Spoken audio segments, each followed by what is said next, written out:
na mapapanood sa big screen ang level up na katatakutang hatid ng KMJS Gabi ng Lagim, the movie.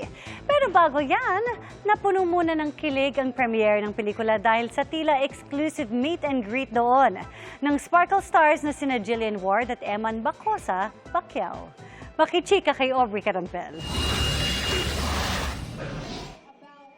Ang black carpet premiere ng pelikulang KMJS Gabi ng Lagim naging Gabi ng Lambing.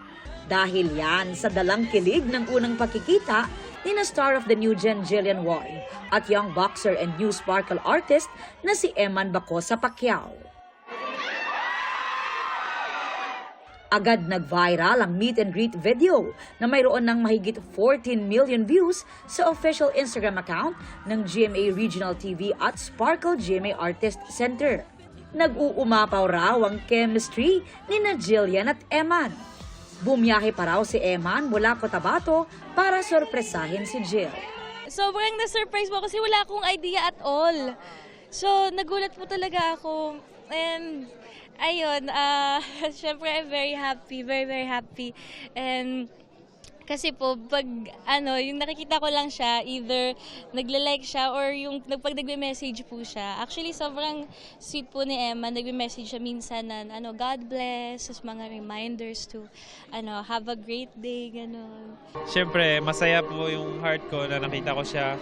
I'm very thrilled and honored po na nakasama ko po siya ngayon manood ng Gabi ng Lagim. Pero teka, bakit parang may namumuong love triangle? Ang ka-love team kasi ni Jill na si Rahil Birria sa Abot Kamay na Pangarap at Never Say Die, pabirong hinamon ng sparring si Eman. Nirepost naman niya ni Eman with emoji na boxing gloves. Bukod sa kanyang showbiz crush, na-meet na rin ni Eman ang kanyang idol na si Ding Dong Dantes na dumalo rin sa premiere night.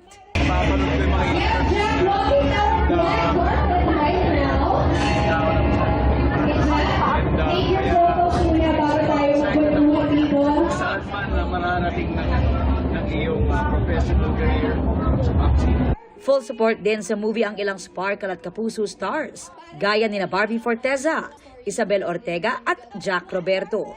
Naroon din si National Artist for Film and Broadcast Arts, Ricky Lee, GMA Network Senior Vice President and GMA Pictures President Attorney Annette Gozon Valdez, GMA Pictures Executive Vice President and GMA Public Affairs Senior Vice President Nessa Valdelion, at Sparkle First Vice President Joy Marcelo. Siyempre, present din ang mga bida ng horror trilogy.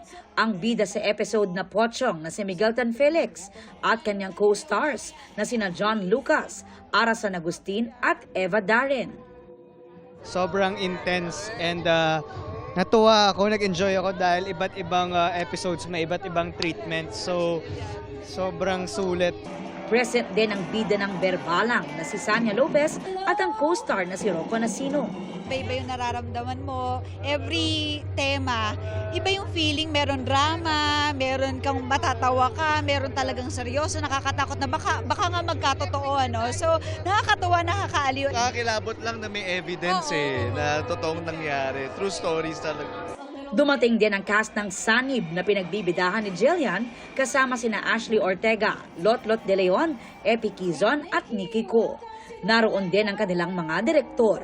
At syempre, ang multi-awarded journalist and host na si Jessica Soho. Napaka-intense. Parang, wow, nakagawa kami ng ganito.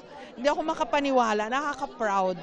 Kasi yung storya ang solid Tapos yung mga effects at saka yung storytelling, wow talaga. Manood ho sana kayo.